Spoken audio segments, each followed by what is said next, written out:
Well, hello again. We're back in the old electronics shop instead of out in the garage, and wifey gave me one of her old tablecloths. She said I could have it to put on the bench and I can go ahead and work on my carburetor, have a nice, clean, neat, cool looking place to do it. And I said, yeah, I'm going to do that. So I laid it all out and got it squared away.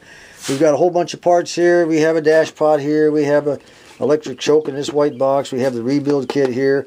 Here's some of the old stuff I took off the carburetor. This is our sacrificial lamb here. This is the basic carburetor that I bought from one of our subscribers. Here's the float setup. I'm going to get those floats out of there. We're going to do a leak test on them. We'll show you how to do that. And I have a carcass here I bought off of eBay from a guy for 10 bucks. Has various things on it I thought might come in handy. You never know. And then this is one that Brendan sent me that he found in a flea market. It's a 2-barrel. And he found it in a flea market up there, and it has various levers and things that I might need also on both sides. This is the one that had the dash pod on it, by the way. So we did pretty good on that stuff. And this is Friday. Let me see what time it is. It is 10 after 5 in the afternoon on Friday, which is the 7th. And tomorrow, Saturday, a little after noon, we're going to come out. We're going to start screwing this whole thing up, okay? No, I've rebuilt carburetors before. It's not that big a deal. The only thing I had to learn was patience. And when I was young, I didn't have a whole lot of patience. It came with time. So we're going to try to put this baby together real good and get that Holley off there, get this one on the engine, and then try to get the fuel pump on. If I can get this thing on, get it rebuilt, get it on, get the fuel pump on that stupid engine, and get the, even if I have to run a rubber hose from the existing fuel line where it comes up underneath the fender well there, you'll remember that it was all messed up. I'm going to try to come up with a good setup there, even if I have to use a long rubber hose that runs all the way up to the carburetor, and get this thing started and get it running, and watch the car at least purr a little bit. I'd like to hear it purr again. I don't want to put a lot of gas in the gas tank, but you know, I don't see where there's going to be any problem, even if I did, maybe 3-4 gallons. And I went down to Harbor Freight today and I bought a couple of items. One of them is a brand new torque wrench. Goes up to 150 foot-pounds. I thought it was 250 initially, but it's not. It's 150. They had them on sale for 10 bucks. I could not turn that down. I needed a new click torque wrench. It's a Pittsburgh. It has a lifetime warranty. I mean, you can't beat that for 10 bucks, you know. Not that I'm going to live forever, but. And while I was there, I said I'm going to have to appease some of our whiny little, you know, subscribers. You got to have a ball-peen hammer. Okay, there you go. I got a ball-peen hammer.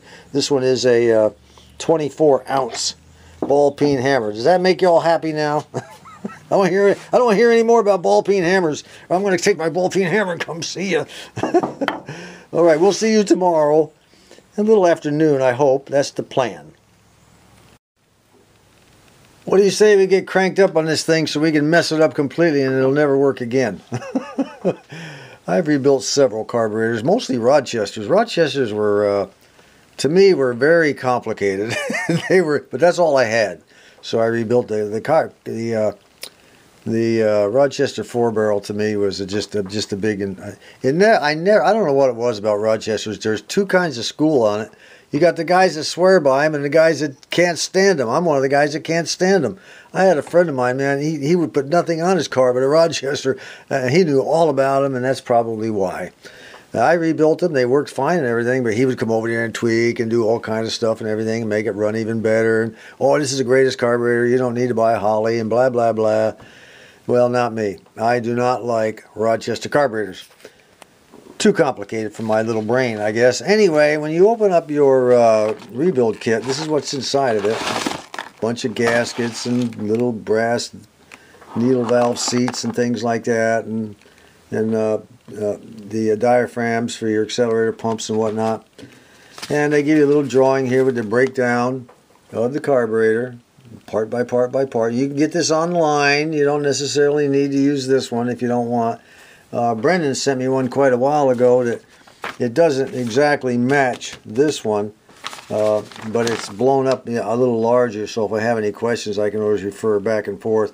Not so much by the numbers. You'll notice that that right there has a number 61, 2, 3, and 4. Well, over here it only goes up to number 50, okay, which is the main body assembly. But that's okay, you know, as long as I have two to bounce back and forth on, it won't be a problem. I highlighted everything here in pink that was missing, that I needed, that I didn't have on this carburetor when I first got it from the guy I bought it from. Anyway, we're going to go ahead. They have float adjustment procedures in here. You know, it's the old story. It's just like working on an antique radio, you know. Get your paperwork. If you don't have your paper, now if you're a professional and you do this all the time, who needs paperwork, right? You tear it apart, you put it back together, you've done it 1,000 times, you know everything there is to know. Well, it's been quite a while since I have rebuilt a carburetor, and you know, basically they're all the same. The choke's the choke, the power valve's the power valve, and the floats are the float, and the needle valves are the needle valves, and the seats are the seats, and you know, it's pretty much the same. The linkage is the big problem. Now, on carburetors, your linkage adjustments are quite a bit different from carburetor to carburetor. And we're switching this thing over to a electric choke. I don't like that heat pipe business where the heat comes up and goes into the electric choke, you know, it goes into the carburetor, and after a while and it's connected to the exhaust manifold. And to me, they've always been a pain. They always rust out and rot out, and I hated them. And when I get a chance to buy an electric choke, I like to do that. And then they have, you know, they show you how to adjust your floats here. They have it step by step up here, and then they show you how to do it. And, you know, they pretty much walk you through it like a little baby, you know. They make sure your fast idle cam adjustment, stuff like that. Fast idle cam is, you know, when you start the car up in the morning and it's cold and you want this thing to be closed, you know, so we get more gas into the engine. So that's the fast idle cam that controls that. And then as the engine warms up, the choke pulls it open like that. So all kinds of little things that they'll show us. And from time to time, I'll have to stop and read and make sure all the linkage is connected. Now, connected properly and adjusted properly. Now we're going to go ahead and take the top off first, which will require me to remove this rod because it's connected down here. So I'll probably just lift the top up, twist it around until I can get those slots to line up. The plastic slot. The tabs on the plastic right here will line up with these slots, and I'll be able to take it out, okay? So let's go ahead and get the top off so we can look inside. I can tell you already, though, we do have a little bit, even though it's spotless and it looks very nice, there is some crud in this thing down in where the fuel inlet is. If you look really close down here, let me zoom in. You can see a little bit of crud that's built up, and it may be just from setting, I don't know. See it down here in the center? We're going to clean all that stuff. I'm going to go ahead and hook up the air compressor in the garage, run the hose in here. I got a 20-foot hose, and that way we won't have to listen to it run all the time every time I use the air. I also have my little can of air. Yes, I have my can of air for all you guys that complained about it last time. Well, that was a piece of cake. I thought I was going to have to go down here and unclip this thing from this hole right here, right there, or up from up here.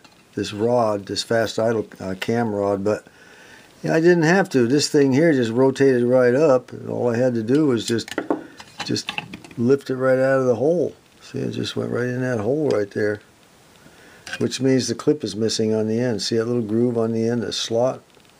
The little clip is missing, a little tiny little wire clip, and we'll get to that later. But now here we have the inside. Now what do we got in here? Well, we've got our jets down in there have to come out. Now those jets are, they're in, let me see what they actually call them in the diagram here. Let me make sure I want to make sure I get the nomenclatures right. Number 17.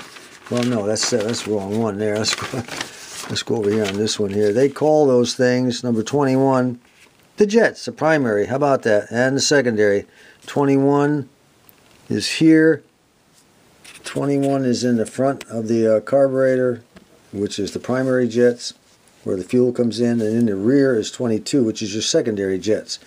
And each set has a set of floats, that, you know, so keep that in mind. Your primary is in the front, and the secondary is in the rear, and they are sized on there. I'll show you the numbers here in a minute. There's a number on the top. Usually it's written there somewhere. I don't see it. Let's take them out and see if we can find them. Let's see if there's one back here. Now this one does. Brennan was asking about this right here. Hang on, let me get this in the right shape. There's going to be a lot of moving around and blurry type stuff from time to time. Sorry about that. Comes with the territory, guys. Brendan was asking about this right here, this diaphragm. It has that kind right there. We'll get to that later also. Alright, now the way you get these jets out is you take your old screwdriver. They got a screwdriver slot. Sometimes they're pretty hard, and you don't want to strip them out. You don't want to strip them.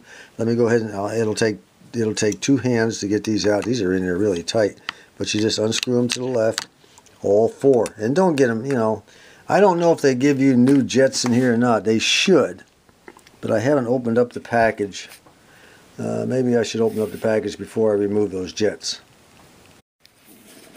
Well, they don't give us new jets anymore. They used 2 years ago. Now we do have a valve.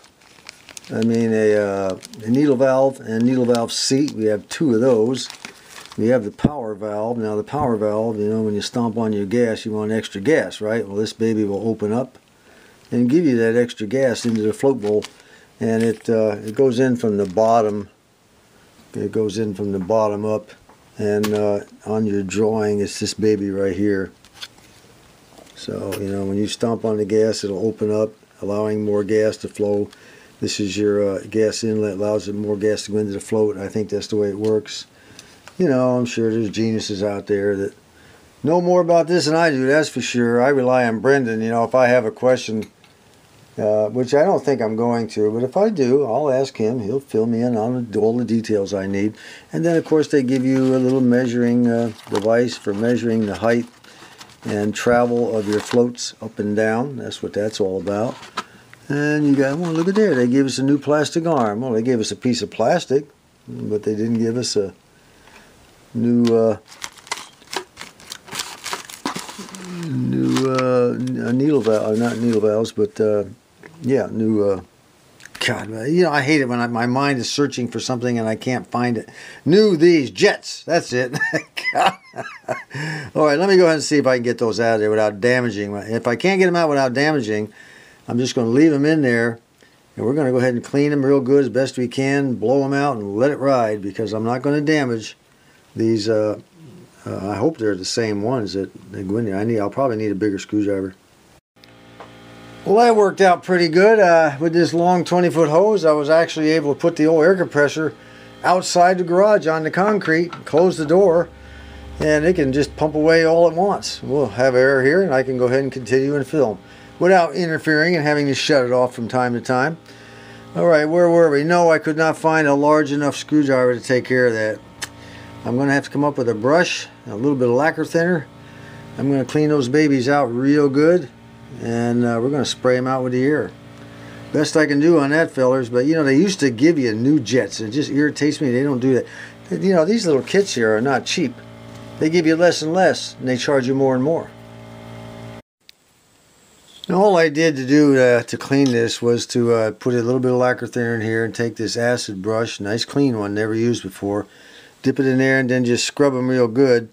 And once I got them scrubbed, you know, nice and clean as they would get, I went ahead and took my little air hose here, sprayed down in there all the way through, and both of them gave them a good blowout.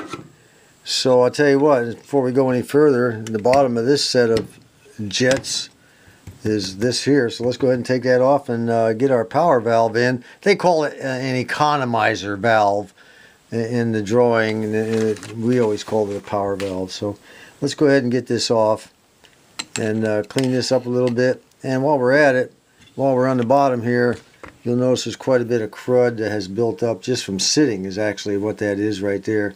We're going to go ahead and clean that all out with lacquer thinner also and a brush. I'm not going to take all this apart. It can be a real pain trying to get it back in and removing the rod and everything. As long as it's okay and then they move all right, and they move okay. If I get this thing up here, they move very smoothly. There's nothing at all. I'll try to clean them up a little bit, you know. But once we get all this clean and we make sure that this hole here is open, and there should be another one over here. Yeah, there it is there. Make sure all these holes all blow out air real good. Then we'll be good to go. But right now, let's go ahead and take off this economizer valve cover.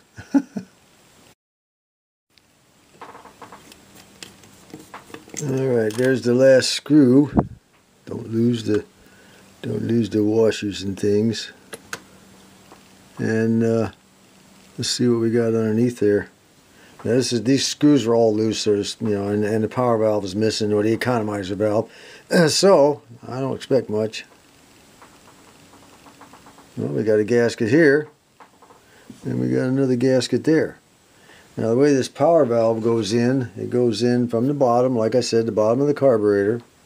This goes in like so, and it will screw down in there, okay? All the way down in there. Now, the problem is, is there any dirt down in there, any rust and any crud? Well, yes, there is, as you can see. We're going to go ahead and take some more lacquer thinner. We're going to clean that out. But this gasket here is an original, I guess. I'll have to see if I can get that off first. Well, that looks a little better. Now, all I did was I put the lacquer thinner on there. I just took a little dab on the end of my brush. You don't need to shower down on this. Be careful with this lacquer thinner. Don't be breathing it and all that stuff. I just kind of wet it down a little bit, with this little tiny brush. I don't even have much in here. Matter of fact, that's about all I got right there. I don't want much. And then once I got that done, and I got it fairly soft to where I could remove the gasket, we're going to talk about that gasket here in a second. This brass, you don't want to be using a metal bristle brush on this. It's okay to use brass. Brass will work all right. You can take brass and clean it up, and it won't hurt it any, all right? Just gently does it, and that'll clean that up, make it look really nice. Then you give it one final scrub with your lacquer thinner, and she's good to go. Now we take it out, and we blow what's... There's a couple of holes down in there I need to make sure is unclogged, which I shall do. See right there? You zoom in here. You should always take your time when you're doing these carburetors. If you haven't got time to do it right the first time, how's the old saying go? If you don't have time to do it right the first time, where are you going to get time to do it a second? And I always that was always a good philosophy for me. Now I'm going to make sure that those holes are clean. All right. Get down in there a little further and get a little focus here. There we go. I want to make sure those jet holes are really clean down in there. We'll blow air through each one individually. Now, getting back to this economizer valve / power valve. Now, this is the way it goes in, like so. Now, this is the gasket that came off. Okay. Now, check out this gasket. That is not an original gasket, I don't think. It looks to me like it's homemade. Get a little focus here. Looks a little homemade to me, because they had it down over here like so, and I don't know, man. I don't think it's the right one, because it would have blocked these holes like this. And in our gasket box, there is not another gasket of that size. However, there is one of this size. They don't label any of these gaskets so you know what goes where. This gasket here goes on down. It fits perfectly, just like that. And I'm pretty sure that's the gasket that goes. That's the gasket we're going to go with. We'll take off this old one, put the new one on, clean this up a little bit on the inside. Now, one thing I discovered. Notice that this gasket has a square spot right here, a flat spot. Has another flat spot here, and it had another flat spot up here. It's almost like a triangle with the tips cut off. Inside this package for the accelerator pump, that's exactly what you see right there, is the same gasket. This one right here sitting on top. This gasket here was put on the power valve wrong. That gasket belonged on the accelerator pump area down in here. At least that's what it looks like to me, because all of these gaskets here are for the accelerator pump. We'll go ahead and take that off later, and we'll find out for sure. But right now, I'm still going with this gasket right here that fits perfectly on that power valve. I don't see any reason why it shouldn't. It fits absolutely nice. We'll go with that. And I won't tighten it up real tight. I'll just screw it down in there, and we'll go back if we need to and remove it. But I'm certain this one here does not go there. It blocks those holes. Doesn't make sense.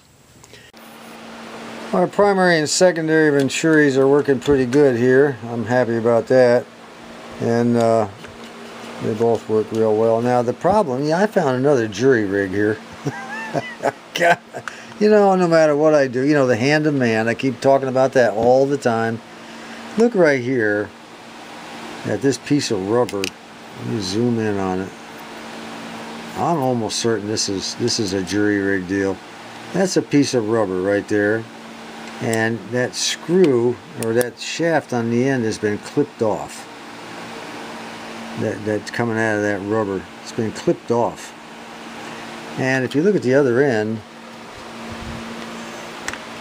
it's a screw that someone put in there. Where is it? Come here. There it is right there.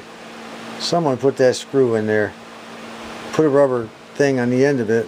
It probably was nylon at one time. And unfortunately, the rubber has worn down in one spot. You'll be able to see it here in a second. Let me find out where my thing is. Here we go. See how it's worn down flat in that one area right there? Just zoom in here.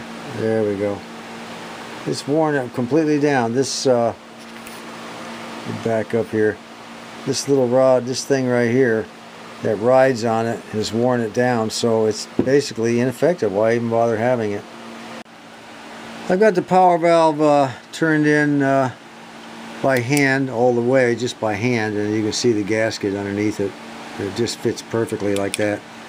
If not, I can always take it out. Like I said, we'll just change it out. Now I'm going to go ahead and put this on. I put the new gasket over the top of it also. We'll go ahead and we'll call this quits for now. We'll come back later on, tighten it up. Right now I just want to put the screws back in.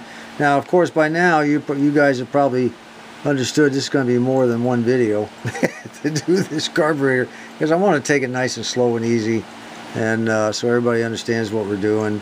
You don't have to know how a carburetor operates. You don't have to know what little hole down in there goes where. You don't have to know that the secondaries on this thing are vacuum operated, and also there's I think they're vacuum operated anyway. And also for those that may not know, the choke, you know, that hot air choke that has that tube that comes out of the exhaust manifold, comes up and goes into the choke, there's also a little channel on the side of that plastic box that allows hot air to run around into the I believe it's the secondary area, which helps vaporize the gas a little better, and helps it warm up quicker. I'm pretty sure it goes into the secondary. So that choke serves more than one purpose. It provides air to a part of the carburetor and warm air to a part of the carburetor that's needed, and it also opens up keeps your choke closed in the morning and lets it open up slowly and then close when the day is done, when you shut your car down. Okay, we're just going to leave that like that. I think that's good to go. We'll probably come back, like I said. We'll work a little bit more. By the way, I went ahead and cleaned all these and checked every one of these little holes. Again, blew air through them all. They're nice and clean. Everything is clean down in here. There's holes everywhere in these little babies. Can you see that down there? You can barely see it. See that tiny little hole way down there? Then you got a hole right here, and you got the same thing on the other side. I think the last two things we'll do here on this video, no sense in rushing this thing, right? First of all, I think I'll put my screws back in so I don't lose them. It's so easy to lose things around here. It's incredible. Brendan and I have talked about this in the past. You know, how do you sit in one spot on a bench and then never leave the place and lose half your stuff? It's crazy stuff. Anyway, I think what we'll do is we'll take out this screw and this screw here, get those out of here, and then we'll go ahead and change the float seat, the valve seats here. We'll go ahead and change those out. They just simply unscrew, and we'll go ahead and they're the needle seat, the seats for the needle valves. We'll just put two more in that are in these packages. They're both the same. So let's see. I'm gonna tell you what. Let's go ahead and I'll just let you watch me take the baby apart. Everything is loose on this carburetor. Strange, huh? This will give us a chance to clean a little bit more and blow little tiny holes out. I've probably blown them out 4 or 5 times, but I don't care. And I could use a little wire brushing anyway. As you can see, it's a little bit messed up. Alright, ooh, these look like they could use a little bit of cleaning. Yes, they could. Alright, we'll go ahead and clean this one first. And then we have a gasket down in here. And we'll go ahead and blow all this out down in here. Let's see what she looks like. No, it doesn't look too bad. And we'll get that clean. Mostly it'll be just this right here that needs it. I don't know. I'm not sure I don't know why that gasket is on there. I'm not sure it's supposed to. I'll check the drawing. Right now, let's go ahead and clean it up. Well, as expected, that gasket is not supposed to be there. That gasket was supposed to go. This thing has a single black gasket on the bottom. You can see it. This thing is, these we used to call these things metering rods. I don't know if that's what they're still called or not. Again, I'll have to check the drawing for the names. I don't pay much attention to names too much. Some people get a big thrill out of that, but not me. That gasket that was down there was supposed to go on top, like so. And then the screw go down through here like that. So it was put on in the wrong place. But that's okay. Maybe just throwing it together, you know, when they got done cleaning it or whatever. No big deal. I got brand new gaskets for that. My wifey just called and said, you haven't eaten a thing all day. You need to get in here and get a sandwich. So she made me a sandwich. That was real nice of her, I thought. Before I go, though, I'm going to go ahead and load this up on the computer, what we filmed so far, and see how long it is. I want this to be shorter segments because there's, you know, I want to take it slow so everybody understands that these things are full of nooks and crannies and holes and things. Let's take this thing here now. They call this some kind of a valve assembly. What do they call it? They call it number 11. They call it a Venturi cluster assembly for the primary, which is this one right here. Now, let's take a look at how many holes we actually have here. I'll just go over this just to give you an idea of what you're dealing with. This is very important to clean out every one of these holes. We have 1, 2. We have 3, 4, 5, 6, and down in here I think there's even some airflow that goes on. Yep, there's down in there. That's see them all the way at the bottom. If I can get into focus here, there we go. There's 7, and there's 8 way down in there. Why am I not getting that light in there? There we go. 7, and there's 8 on the other side.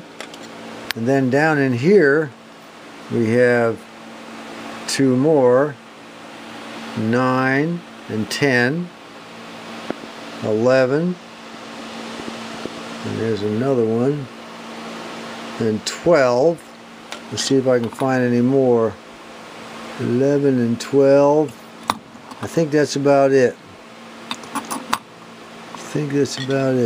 Nope, no, yeah, that is, nope, there we go. We got 2 more over here. 13 and, let's see, yeah, there it is right there. We got 13 and 14, and the same thing over here. 15 and 16, okay? 16 little holes in this tiny little deal. Now, are you a believer? Now, we haven't even taken this one out here, which is the secondary.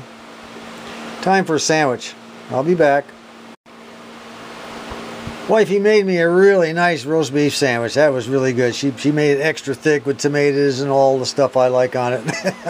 That was good. I might go back in and tell her to make me one more. I don't want to overtax her, though. You know, she has her up days and down days, and this is one of her up days, and I'm real happy for her. She's scooting around the house doing pretty good. Tomorrow she may be on the sofa and can't move, so it's a day-by-day kind of thing for us. Anyway, after I ate, I uploaded all the stuff I've already filmed and found out that I've been bending your ear for, what, a little over 28 minutes. We need to cut it off here. I don't want to go too much longer, but I do want to wrap this one little segment up. We're going to go ahead and put this thing back in. It's all spotless and clean. Every hole is clear all the way through. These are the 2 gaskets that came in the kit. One of them goes on here and one of them does not. So which is which? Well, the difference you'll notice between these 2, you got to pay close attention to this sort of thing. You got 2 that look almost the same, but this one has a notch right here. And you'll notice that the holes in this one are smaller. The 2 outside holes are smaller than the holes in this one. So which one goes where? I'm looking for the gasket that will fit here. Well, right away it tells me that the holes are pretty large on each end, plus there's that notch would go around there. So don't ruin a gasket trying to make it fit and then realize, oh, it's not the right one. Take your time, fit it on in there. There it goes, fits perfectly, okay? Now we'll go ahead and set this baby back down in here. like so. Now one more thing, this was the original gasket, I think, that went around this screw right here, although it is a little large, so I don't know if it's the original one or not. I'm not going to reuse this one. It's much larger than the shaft of the bolt, the screw. Kind of wobbles around on there. Where are we at here? Get it in the camera. Okay, it kind of wobbles around on there. Gaskets aren't supposed to wobble around like that, okay? They're supposed to be snug up against there. So, there's not one like it in the kit, of course. However, there is this one right here. And that one fits exactly right the way it's supposed to fit. So, we're going to use that one. Once again, they don't really tell you which gasket goes where. So that one fits the way it's supposed to fit, okay? Right up tight against the shaft. And you know, fuel, I think, comes up through here. I'm no doubt about it. We don't want fuel coming out between here and the head of the bolt. So we have to have a gasket that's going to work and it fits good. So let's back up. Let's stick it down in there. I'll go ahead and tighten that on down. Just get it on down there. And next time, what we will do is we will start out with removing this part. One last thing, I know I'm going through this very, very slow, but if the pace is too slow for you and you'd rather not slog through this, you know, 2-3 videos, type in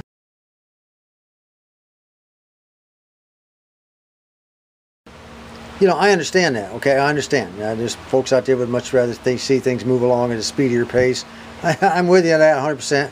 I want to go very slow for the folks that, you know, to refresh my memory, and for the folks that have never seen or done it before, or someone that they're just bored to death and they want to be bored even more. You know, there's 2 ways you can be bored on YouTube. 2 solid ways. One is to watch me rebuild a carburetor, and the other is to watch old 64 goats flapping videos. For sure, we will bore you to death. We're a real boring team, aren't we? Aren't we, Bill? Anyway, next time we'll go ahead and get this and clean it up and things like that, and hopefully it'll interest you. We'll change the needle valve and seat for the floats. We'll get rid of these. I wanted to do that in this video, but just not enough time, and I don't want to put up a 35-40 minute video. So until next time, if you're interested, come on back. This is John.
Well, we're getting ready to upload the last segment, and of course I have my ever-present little buddy down here, my little baby. He says, I like laying in Daddy's lap. He does this all day long.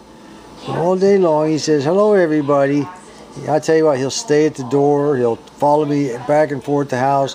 Wherever I go, my buddy is there. He's such a good little feller. I'm glad I rescued this one from the animal shelter. And Dee Dee. Dee Dee's over there. She's just looking at it. I think she's wanting. I just gave him a snacky. I think she's just probably resting up from her snacky, or she's sitting over here looking for another one. I'm not sure.